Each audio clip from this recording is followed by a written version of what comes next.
Nowhere else, certainly not on the streets among ordinary people, is there any buzz about this documentary. It's almost like people either don't know or don't care. It's mostly a shrug of indifference. So, is there something happening in these specific campuses? If you go back and look at some of the other controversies that have broken in the past, whether it's the CAA protests and other protests, have also more or less originated from these campuses.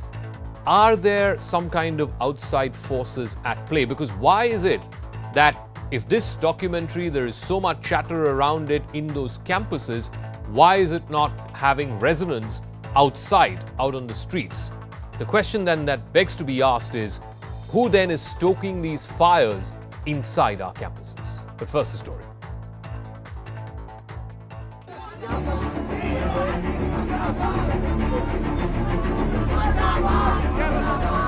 Delhi University's arts faculty turned into a war zone today.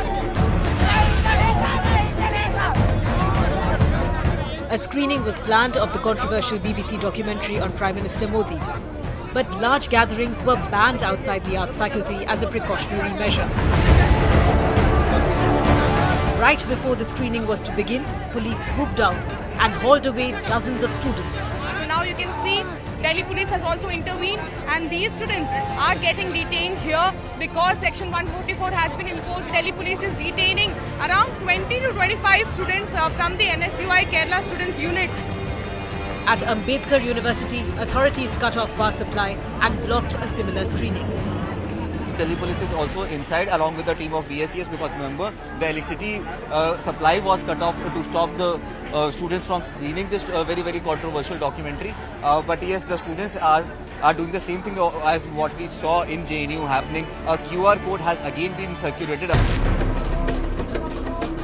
Earlier this week, students of Jawaharlal Nehru University resorted to watching the documentary on their phones and laptops after the administration switched off the electricity. Classes have been suspended in Jamia Millia Islamia after the university blocked attempts by students to hold a mass screening of the BBC documentary. The campus kiosk is not restricted to Delhi. Left student bodies organize screenings on campuses of universities in Kolkata, including at Presidency. Students of Presidency University right now, they are sitting here and watching it. Yesterday also in Jadavpur University, this documentary was showcased. Both parts of the documentary were screened at the Hyderabad Central University despite protests by the AVVP. In Kerala, the ruling CPM student and youth wings screened the documentary in multiple colleges. 11 years ago, the Special Investigation Team filed a closure report and gave a clean chit to Narendra Modi over the 2002 Gujarat riots. 2 years ago, the Supreme Court upheld the clean chit. So why are campuses still adamant on screening India, the Modi question? Is it dissent or a deliberate bid to provoke?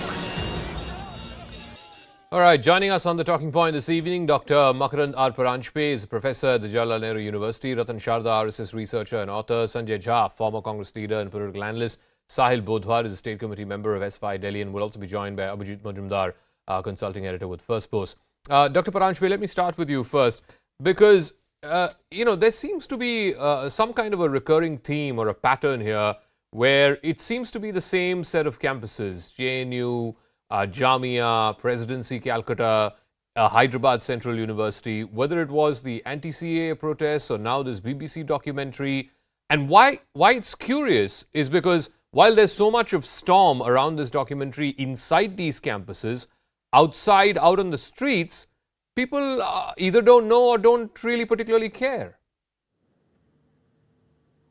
Absolutely. In fact, I want to use your channel to appeal to students as well as caution them, especially the innocent ones, the sincere students in these universities, not really to be seduced by this propaganda, because the hardcore cadres of certain political outfits are organizing these protests, and an innocent student is going to get misled. This is certainly not a question of free speech.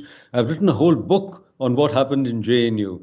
So there is a very big, I don't want to use the word conspiracy, but there is an attempt to create yet another student movement against the Modi Sarkar, against BJP, and they're the same actors. In fact, I might tell you that at the beginning of this year, I got a telephone call from somebody, I can't mention my source here, but from abroad, and they said, Makran, just watch as the year progresses. One after one after one, there's going to be bombshells. Things are going to be put out there to discredit this government and discredit India as well. So if I were an investigative journalist, which I'm not, I'm an academic, I'm an intellectual, I would like to delve into this whole chain of events, this whole thread, what is it that is going around and who's funding it, who's behind it. And again, I must say that I want to tell my student friends that what is screened and not screened in a university campus depends on the university administration. The JNU administration put out an advisory. At your own peril, you will defy the administration because they can take action against you. So it's not worth it. In fact, I don't tell any student not to see anything. If you want to see the film, see it in your own room. It's not banned as far as I know. If you want to see it on your phone or whatever laptop, go and see it. Make up your own mind. But to join this kind of insidious, seeming protest, it's not even a protest, is to jeopardize their future, I believe, and their career. And they should not be, I think, seduced by the appeal of such propaganda in the first place. Sanjay Jha, we've seen this in 2015 when the JNU protests happened. We've seen this again in 2020 when the anti-CAA protests essentially started from these campuses and then spread to Shaheen Bagh. Every time this has happened, it has helped Mr. Modi and rally his base. It has riled up his base.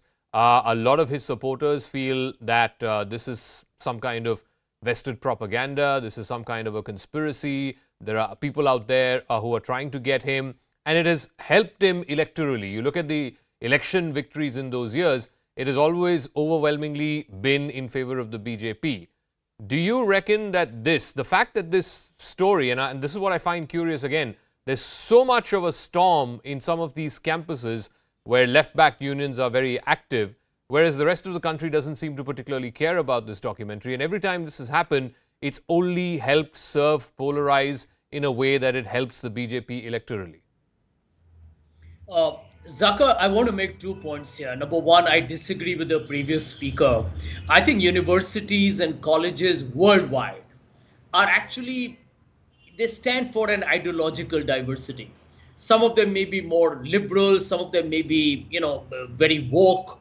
Others may even be conservative. It all depends. I mean, there are a lot of people who believe that certain, colleges and institutions are usually, most of the time, more freedom-loving, more revolutionary in their thinking. And that is the way it has been through history. Some of the biggest protests in the world against repressive governments have started in universities. The second point is very, very important that you raised about the fact that Mr. Modi benefits electorally from, every time the Gujarat 2002 riots are talked about, where the very Supreme Court that the BJP quotes very often refer to Mr. Modi and his Gujarat government as Emperor Nero, which I believe is a severe indictment of their, political performance at that point of time. But let me give you an example here.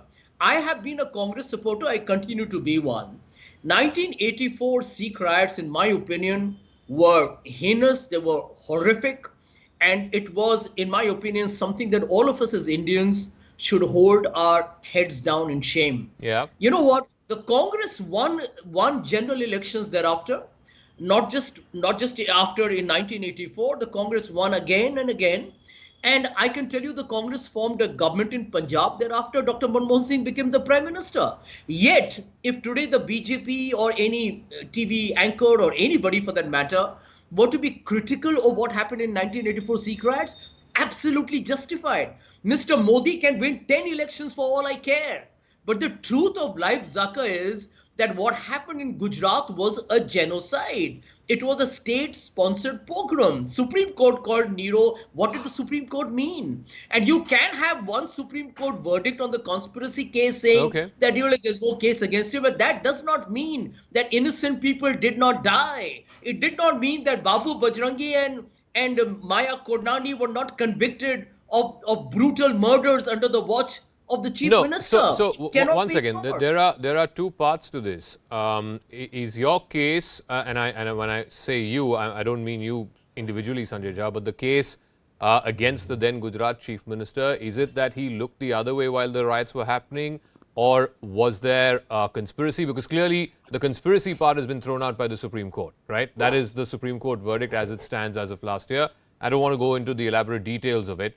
Uh, uh, but I don't think what Mr. Modi was accused of for the last 20 years was just merely failing law and order, or, to put it even more crudely, incompetence at the time that the riots happened. What he was accused of by everyone, including the Congress party, was connivance in the riots. And that, I think, the 2022 Supreme Court verdict completely throws out the window. But let me go to Abhijit Majumdar, and he wrote this, I think, for News18.com as well as for First Post, that he believes that if the government wanted to, and many have been arguing this as well, including the likes of a former Ministry External Affairs Secretary, Mr. Kaju, that the government should have just ignored this. This is a G20 year. You expect these kind of attacks. You don't have to swat a fly every time a fly comes past you.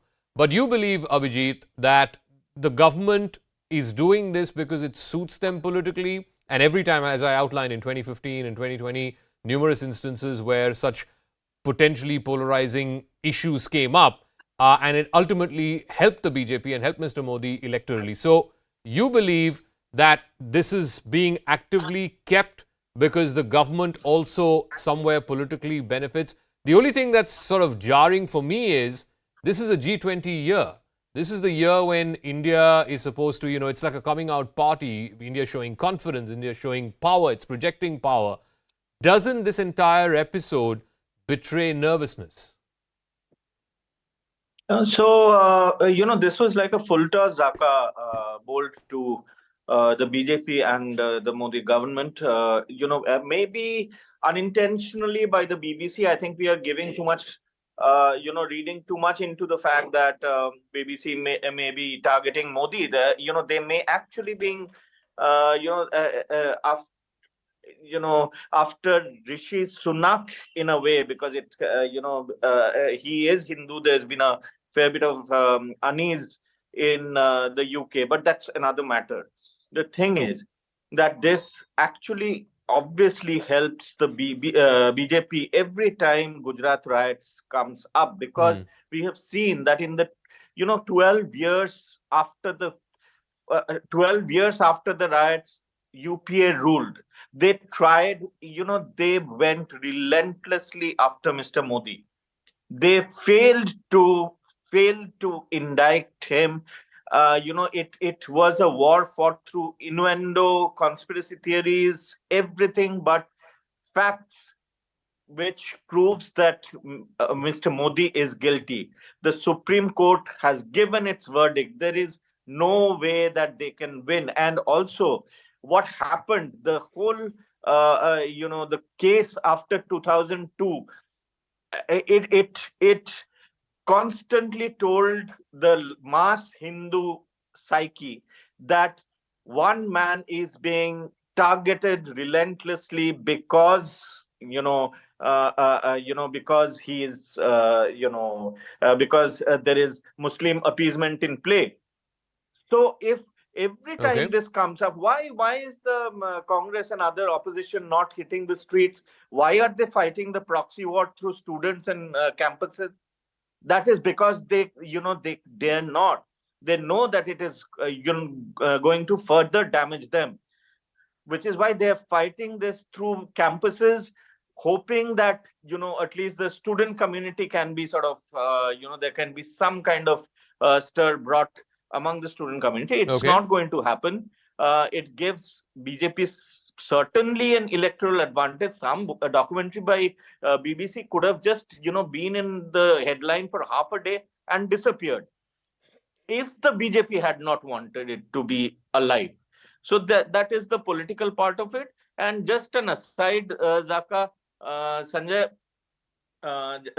just it's very interesting that Sanjay mentions Gujarat as a genocide, and the 1984 Sikh anti-Sikh violence as a riot, because the others, there were no casualties on the other side in 1984, but in 2002 Gujarat, it started with 59 Hindus being burnt alive in a train, and the number of Hindus then killed in the riots, where about, if I remember, about 300, whereas 750 Muslims were killed. In which genocide is the other side, so many from the other side also killed? Okay. So this is, this is just a war of narrative. Okay. Let me go to Sahil actually Budhwar, and then after that to Ratan Sharda. Sahil Budhwar, the problem, like Mr. Paranjpe said, no one has a problem with students wanting to watch whatever they want to watch. You're absolutely free to do that on your mobile phones, on your laptops. The problem is when it's given an organized sort of narrative that certain political backed student bodies are actively seeking to publicize this movie and screen it, when explicitly almost all of these college administrations, whether it's JNU, HCU, Delhi University, have explicitly given orders because the government has blocked this from being telecast on any public platform under Article 16 or Section 16 of the IT Act. What the students are doing is, A, can be construed as illegal because you can't have public telecast of this documentary, and B, the question arises because it's not just about inherent curiosity to watch a documentary, because if it was just about curiosity, you would have done it in your hostel rooms. But to publicize it in an organized way by certain politically affiliated student bodies, I think that's where the questions are being asked. Sahil Budhwar. So, Mr. Zaka, one thing, like one of the previous speakers, as they mentioned that, and you have also mentioned it again, about the administration issuing notices. So, when this thing we talk about, we also need to understand that in any university, in any space of education and institution, the primary stakeholders should be the students. We sometimes forget that. And if the students of any university, even if a large section of students, if not all of them, want to use the university, if want to as a space for documentary screening, for art, for any other kind of collective activity, so that should not be seen as some sort of anti-administration. Administration should let the students, give them an environment to do that peacefully. I don't understand the unrest around that. No, and, Sahil, again, one second. like it is right. Sahil, give me 30 seconds. Sahil, the issue is, it's not the administrations that came up with this rule, right? It is the government which has barred the telecast or the public telecast on social media platforms and other platforms of this documentary under a particular section of the IT Act. I don't think the administrations have a choice. The IT Act. The administrations have to follow what the government has laid down. You can very well challenge that in court. Nobody has a problem with that. You can go to court and say this is an illegal measure. The government has no powers to do this. Absolutely, you're well within your right to do that. What I want to say is that. Right? But to say why should the administrations follow the rule as laid out by the government, I'm not sure that cuts ice. So right. So what I want to say is that if you see the IT Act and it provides the emergency provisions to prohibit any sort of distribution of the documentary on digital platforms. The IT Act restricts itself to the digital platforms. Yes. It does not apply to any sort of collective screenings of the documentary. So if the students want to see, it's not illegal, it's not banned in that sense. It only prohibits the distribution. But if people want to see it in individually or in groups, I think again, it does not apply the point, to that. Because if it's not available on legitimate social media platforms or digital platforms, then you're obviously watching what would be colloquially called pirated versions, which in itself is an illegal act. But be that as it may. Anyway, I think Dr. Paranjpe wanted to make a point, and I'll go to Ratan Sharda right after that. Quickly, please. Just a very quick point to my young... Dr. Paranjpe first. Yeah, thank you. Very, very quick point. Every university administration has the right to decide, for whatever reason, for reasons of security, public order, government diktat, I want to ask my young friend, why is it that none of our great private universities have screened it? Have you thought about that? The fact is, you said the large number Sir, of students. Ashoka University screened it just yesterday. Like just to inform you, Ashoka University. Okay, screened one the second. Let him movie finish, and I'll yesterday. come back to you after that. Yeah, let him finish. Okay, a very small section of the student populace wants this screened in this publicly, should I say, flagrant and provocative manner. I can tell you, even during the heyday of the JNU protest, there were only about, I would estimate, 100, maximum 200 students, which ensured that the entire community suffered. The university was shut for months on end. People's degrees were delayed. So I come from that academic standpoint. Otherwise, see it, debate it, etc., in your own whatever private screenings, but it's an act of provocation which is deliberate. This is where I object. Okay. No, again, like I said, I don't think the college administrations, particularly if they are state-run institutions, had a choice here. It was the government which put out this order, and as per Section 16 of the IT Act, any public institution would have to follow it. For example, CNN News 18 cannot broadcast this documentary by that same rule. You can't say, oh, Zaka Jacob wants to have a private screening and therefore he's going to telecast it on television. No, it is by the rule laid out by the government that you can't telecast this publicly. But anyway, I want to come back to Ratan Sharda, and I keep coming back to this point, the thing that I asked Abhijit Majumdar as well. This would have been just a storm in a teacup had the government decided to ignore it. You know, it's not a Bollywood movie, right? It's a documentary at the end of the day. How many common people in this country watch a documentary or are interested in watching documentaries? This storm would have blown away. Has the government, by taking the actions it has, given this more publicity, more oxygen than it perhaps deserved? Well, Zaka, from day one, I have been saying that this is an ill thought out idea of blocking the movie or documentary because it doesn't serve any purpose in today's days because you can watch it anywhere. The point is why they're watching it together, why are watching in a mob, and why are they creating a scenario? Because they want chaos at any cost. And this is only happening in the left bastions of universities. There are hundreds of universities around India. Only handful are doing all this mischief and all this tamasha. They could easily see on laptop, they could see it on a mobile. But this is a type of agitation they want to create because they want to create some kind of ruckus. Let us admit that, like the movie Dulhan Wahi Jo Piya Man Bhai, we have an attitude of left and Congress that such wahi jo left ko bhai. So if judiciary goes in their favor, it's great. If it doesn't go into their favor, there is partiality. Whether it's Ram Mandir, whether it's triple talaq, whether it is this particular documentary. A documentary made after 20 years of something happening, of which many years back, Supreme Court has already closed the matter. So we have this issue of deliberately keeping the pot boiling, as Supreme Court put it. And worst thing is published by other people already during the times when Modi ji was being investigated by the UPA-led central government. They could not find anything, but now they are crying blue murder.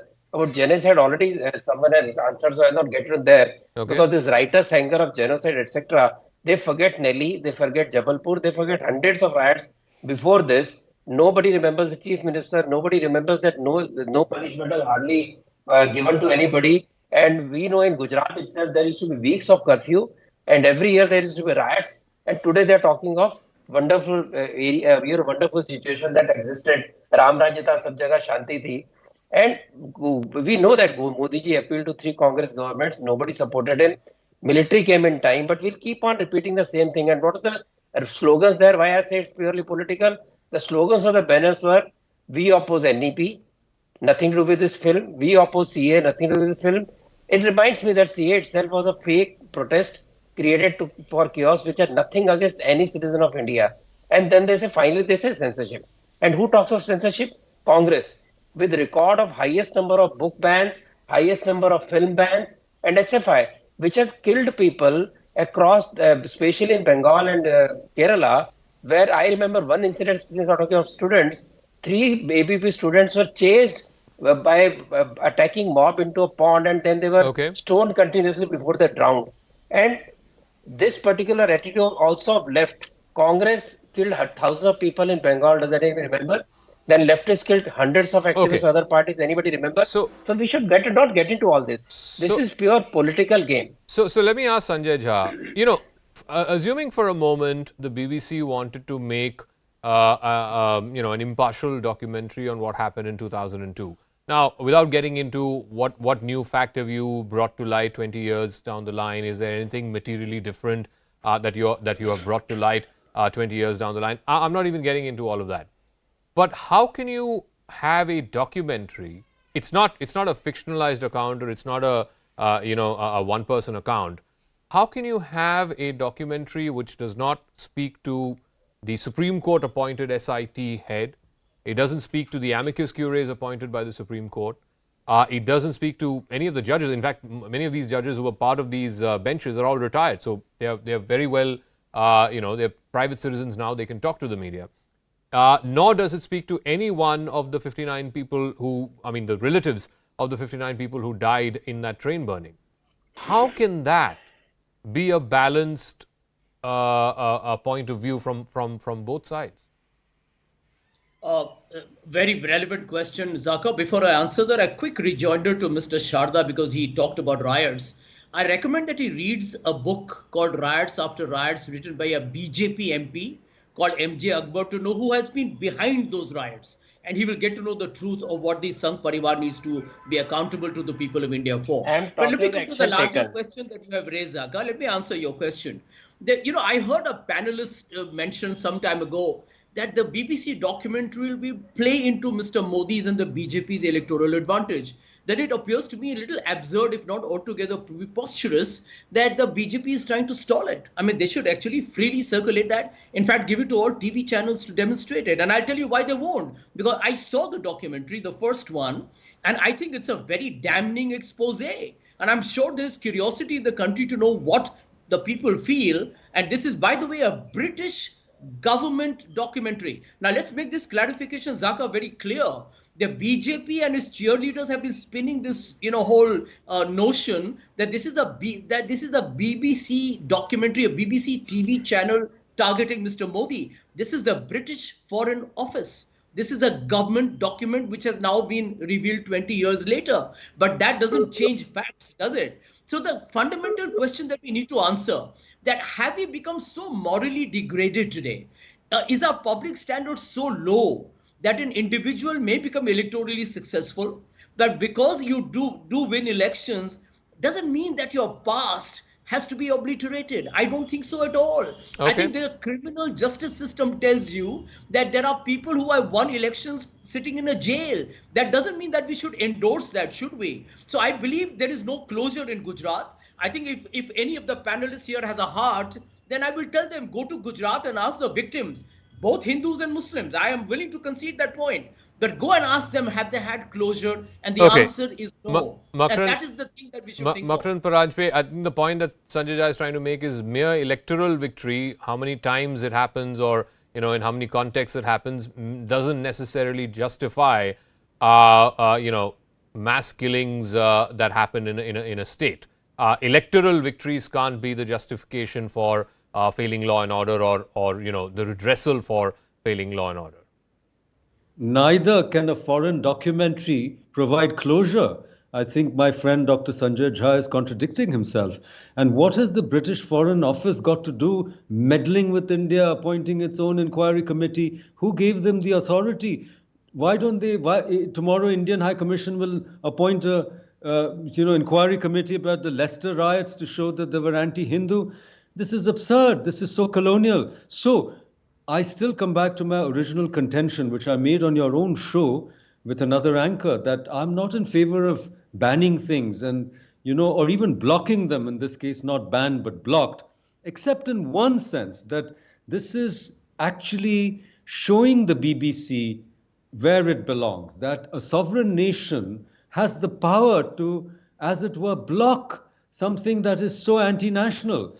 Only that, and only that is a justification. Other than that, I think it's just giving fodder. It keeps giving, more and more attention, more and more oxygen, as you put it rightly, to something that people would ignore when they see how biased it is, how one-sided it is, what a hatchet job it is.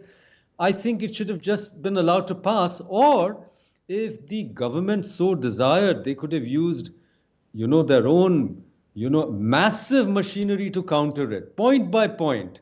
And this they've done in the past and score some, really important victories over the misreporting. I mean, the same people have been cited who have been indicted in India. How can they be the paragons of virtue and trustworthiness? I'm so sorry. Yeah, I So, think, Abhijit, that's a fair point to ask. I mean, for example, I know it's not comparable, but the PIB runs a fact check Twitter handle every time there is a wrong story or a story that's not correct, or the government has its version. It puts it out on Twitter. So instead of blocking this documentary, wouldn't it have been better served, the government's own purpose in this case, by putting out a point by point rebuttal that this is what is wrong with this documentary? Zaka, as I argued in my article as well, this is a bit of cynical politics. If, the fact check is out there, Zaka, 12 years, 14 years of this whole thing, the whole trial by media, etc., has gone on, and the fact check has been done by the highest courts of the land. So, BJP, PIB sending out fact checks, etc., would not have, would not have given the kind of traction that now anything. I'm just telling you, anything that happens, any kind of disturbance that happens in JNU or Jamia or AMU, and exactly they walked into the trap. It plays very, very differently in the public psyche. And this is what I think, it is my reading, I may be wrong, but this is what the BJP actually wants. All right. That Okay. let it play. I mean, let it play like this. Okay, let's see how Because far there this will be goes. But like I said, and I said this at the top, I'm willing to say this again. I don't understand the mismatch. How there is such a brewing storm in some of these campuses, and outside those campuses, people simply couldn't care less. We'll leave it at that. Thank you very much to all our guests. It was a fascinating conversation. We'll now move on to our second big topic here on Brass Tacks. Is an ongoing standoff between the governor and the elected state government, this time in the state of Telangana.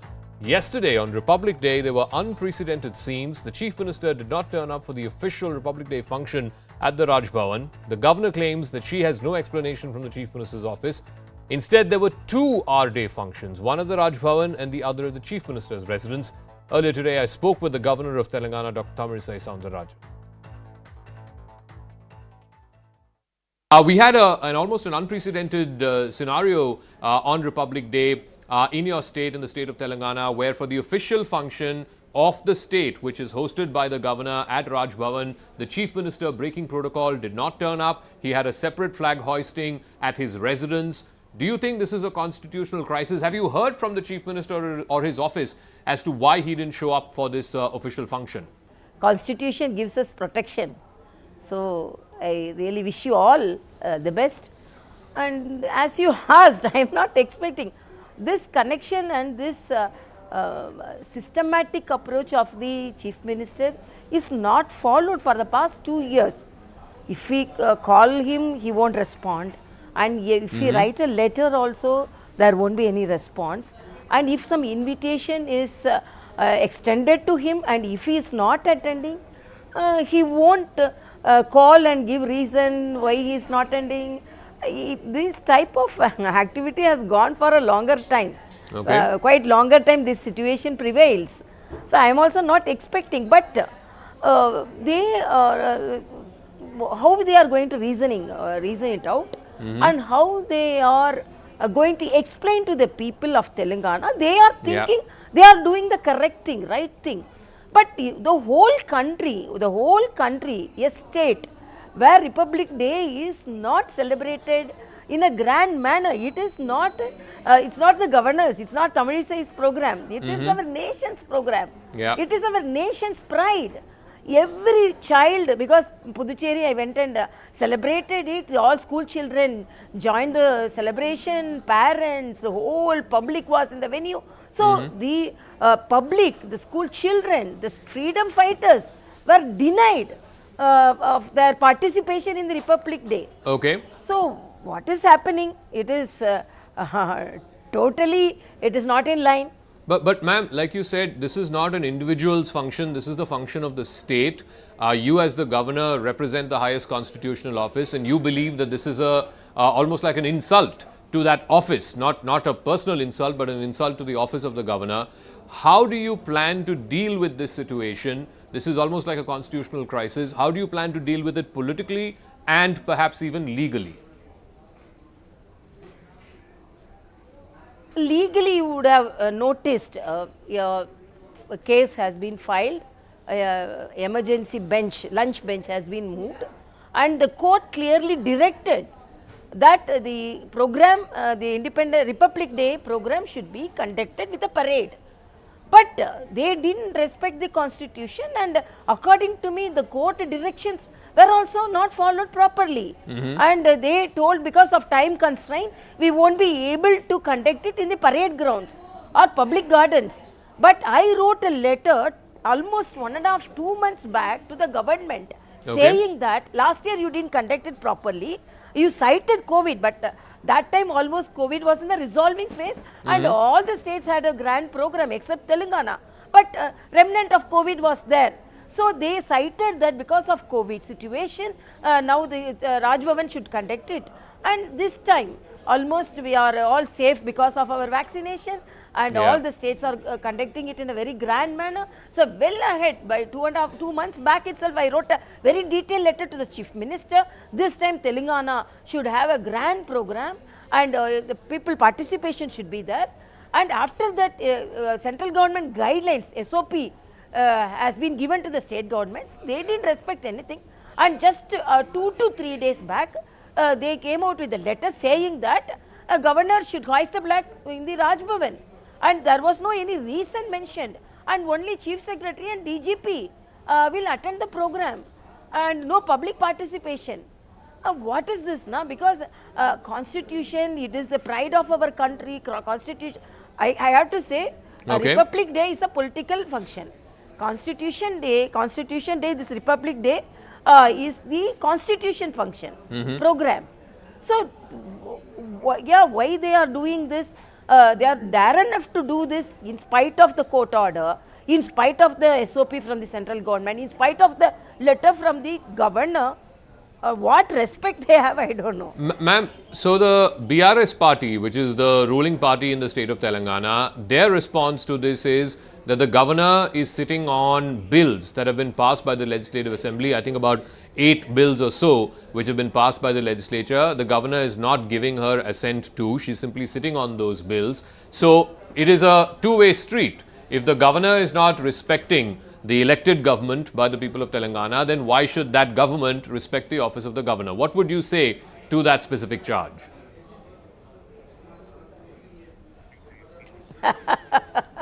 This is a lame excuse they are telling. There will be some occasions where the governor can act in a different way, that it is not meant that they should insult the office. That is different, this is different. Another thing I am telling, they are insulting this office, humiliating this office for the past 2 years. The age of the bills were just 5 months. So now they are citing it. And another thing, the constitution says there is no any time limit for the assent of the bill. And recruitment, the new universities, private universities, foreign university, everything, it's a new introduction, and I need some time. Only I want all the people of the Telangana should be benefited by these schemes. So I need some time, and I have repeatedly told them and repeatedly told in press also. I am not denying it, but it's delaying it also. I am not denying or delaying it. I need some time, reasonable time. As if they have to immediately clear the bill. Nowhere in the constitution it says that. Then I am asking, okay, if I have not cleared the bill also, is that the way they have to act? Okay, one final question I want to ask you. There was also this BRS leader, Kaushik Reddy, who came out and made some very abusive statements against you. I want to know from you, do you plan to take legal action against this gentleman? Just like your governor colleague in Tamil Nadu, in the neighboring state of Tamil Nadu, Mr. Ravi, has sued a DMK functionary for using abusive language against him. Do you plan to legally take action against this BRS leader for the kind of language that he used against you? Yeah, first of all, it is very disheartening to see such legislatures, such leaders talking about the not only higher authorities, women, and the words they use. Now I am feeling happy that this person only was recommended by the TRS government for the MLC in the governor's quota under service category. And now I feel happy. See, for such a person I have denied. It's justifiable.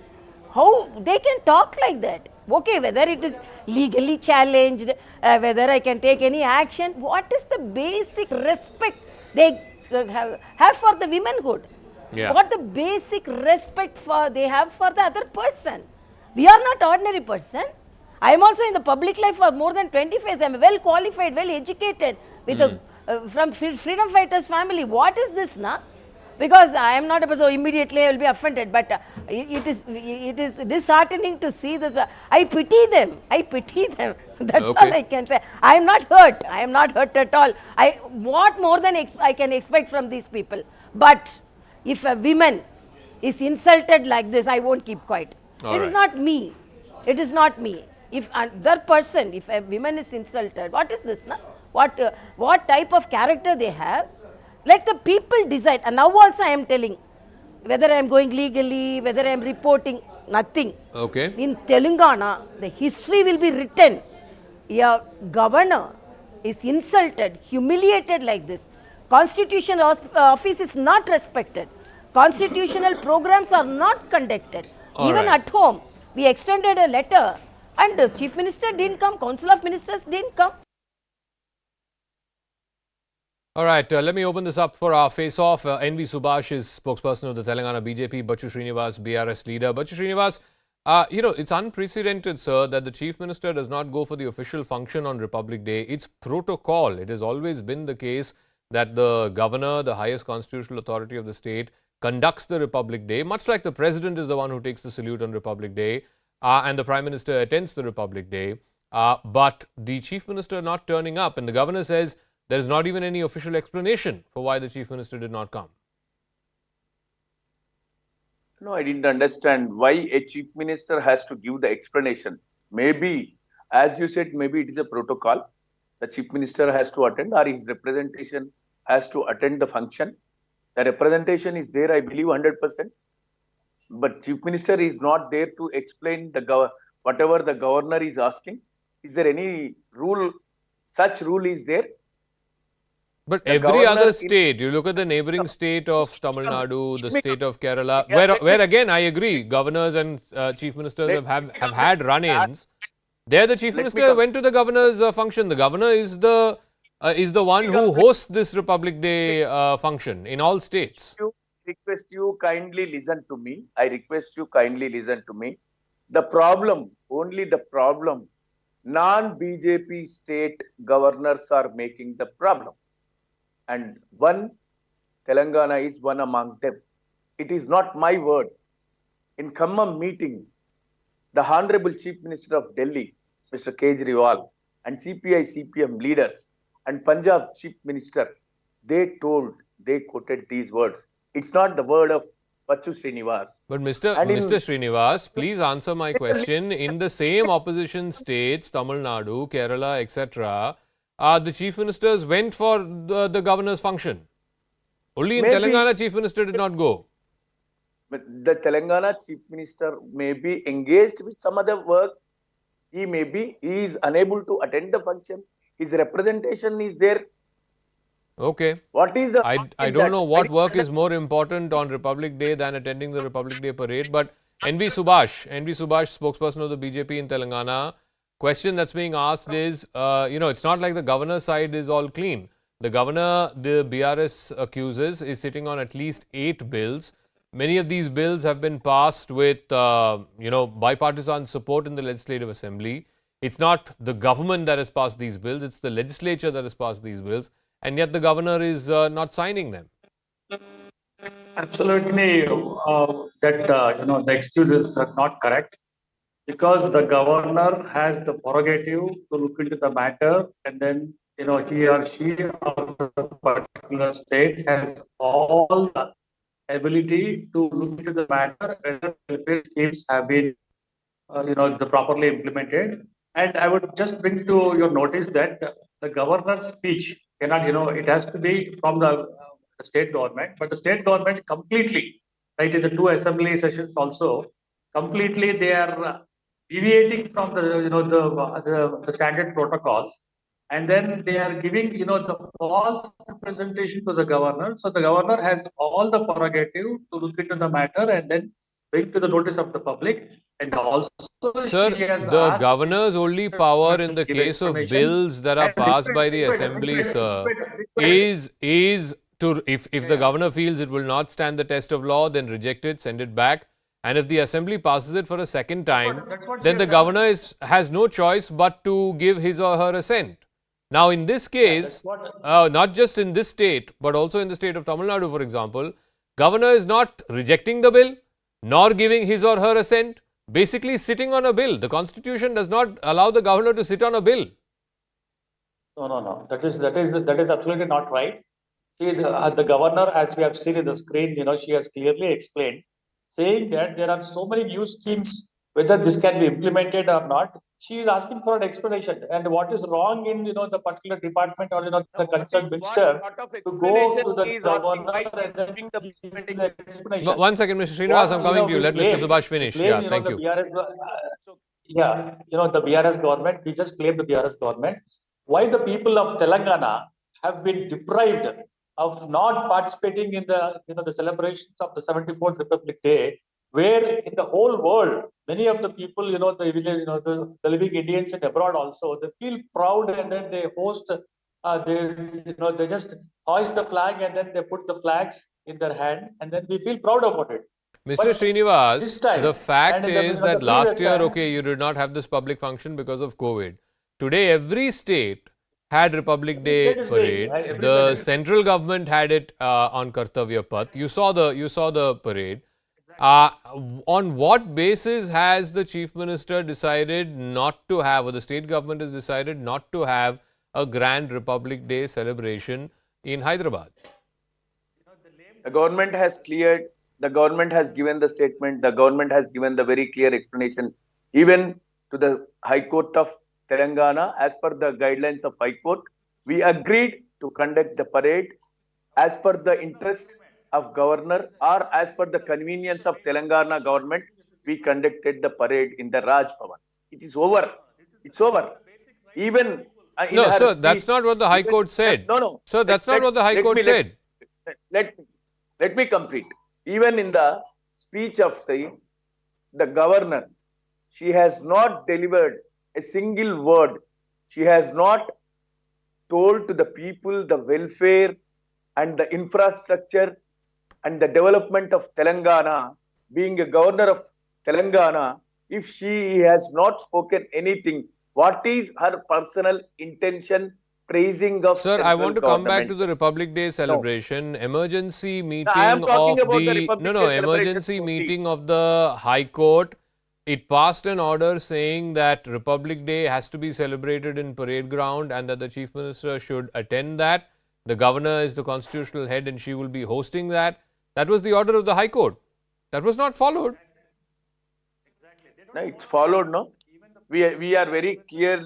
We clearly informed to the High Court of Telangana and we informed to the Governor, Honorable Governor, that the state government representation will be there as per the High Court guidelines or the central government guidelines or the regular thing which is completed. Instead of in the parade ground, it is completed in the Raj Bhavan. Okay, I'll give the final word to Mr. Subhash. Mr. Subhash, what Mr. Bachu Srinivas and the BRS party are arguing is, nowhere is it written that the Republic Day parade has to happen in parade ground. It can happen in Raj Bhavan, and the state has sent its representatives, the Chief Secretary and the DGP. Again, nowhere does it say that the Chief Minister has to attend. It may have broken protocol, but it's nothing illegal. Yeah, but as you are aware, the Chief Minister, he wants to rewrite the Constitution. He wants to change the Constitution. Maybe this is the process of changing the Constitution, where insulting the governors, not following the standard protocols whenever the Prime Minister or the President of India comes to Telangana. not following the protocols of the High Court, not following any of the protocols. I think they are in the process of the changing of the Constitution. It is an insult to Dr. B.R. Ambedkar. It is an insult to the Constitution of India. This kind of things, happening in the state, and then other chief ministers of other states are also coming, and then they want to question them whether they are endorsing the chief ministers, Mr. KCR's, the policy of insulting the the governors, the president, the prime All right, minister. I am completely out of time. I want to thank Bachu Srinivas as well as NV Subhash for joining us. We'll see how this story plays out. Remember, Telangana goes to polls later this year, and this will be one of the contentious talking points. This governor versus elected state government fight that's been going on in many opposition ruled states, including in the state of Telangana. That's a wrap. Thanks very much for tuning in. On the other side, it's Vantage with Palki Shah.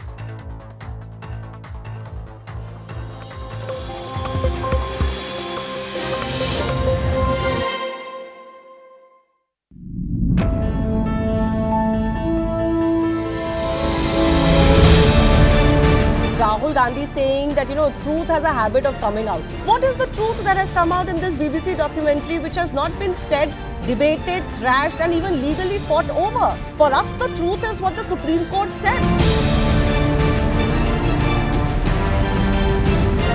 If Indira Gandhi blogged BBC in India, understanding fully well that it has its biases, then why is the Congress, party adding fuel to fire? If you are exposing audiences who do not know the full fact, then they will believe what the BBC is showing to be true, because among in our country that they hold it as a gold standard. The problem with Bilawal Bhutto is A, he shoots his mouth off. B, he says factually incorrect things. C, I don't think he knows how to conduct foreign relations.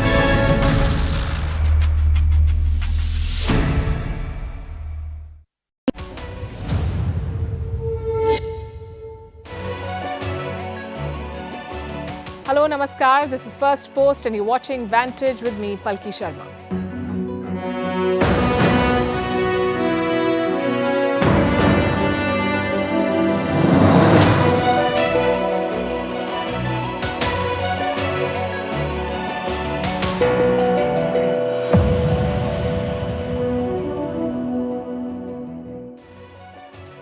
Let me start by saying thank you for your encouraging feedback and your overwhelming response. It motivates us to do better every day. And that's what we'll try to do here on the show. On Vantage tonight, we have some special stories and developments from around the world. Our lead tonight is about China, a story that a lot of you have been asking about. The devastating Wuhan virus wave. Is it over? Will it reach you? What really is happening in China? We have videos that you haven't seen before. Also, the threat of a full-blown conflict between Israel and Palestine, a special series called Vantage India, and a kind of oil that has invaded your life and may be ruining your health. First up, the headlines. Pakistan is staring at an economic collapse. The Pakistani rupee tumbled to 255 against the dollar today. They need another bailout to keep the economy going. Denmark is in talks with Israeli arms maker Elbit Systems for new mobile artillery. That's because Denmark is giving all of its Caesar howitzers to Ukraine. Azerbaijan has evacuated staff from its embassy in Tehran. It blames Iran for the attack, which killed its head of security and 2 guards. Will Japan make abortion pills available for the first time? Its health ministry is set to decide soon. The proposal was endorsed by a government panel. And Novak Djokovic reaches his 10th Australian Open final. He's 1 win away from Nadal's Grand Slams. Stefanos Tsitsipas stands in his way, and his father is the one making all the headlines. A detailed report is coming up on the show.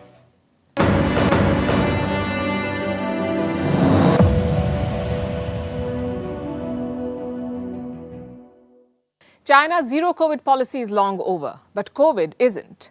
After the crisis in the cities, the virus is spreading to rural China. They're running out of coffins. The Chinese are celebrating the Lunar New Year in hazmat suits. The Wuhan virus has gone out of control in Tibet. Going by one estimate, more than 220,000 people could die in Tibet alone. 220,000 people. They could die.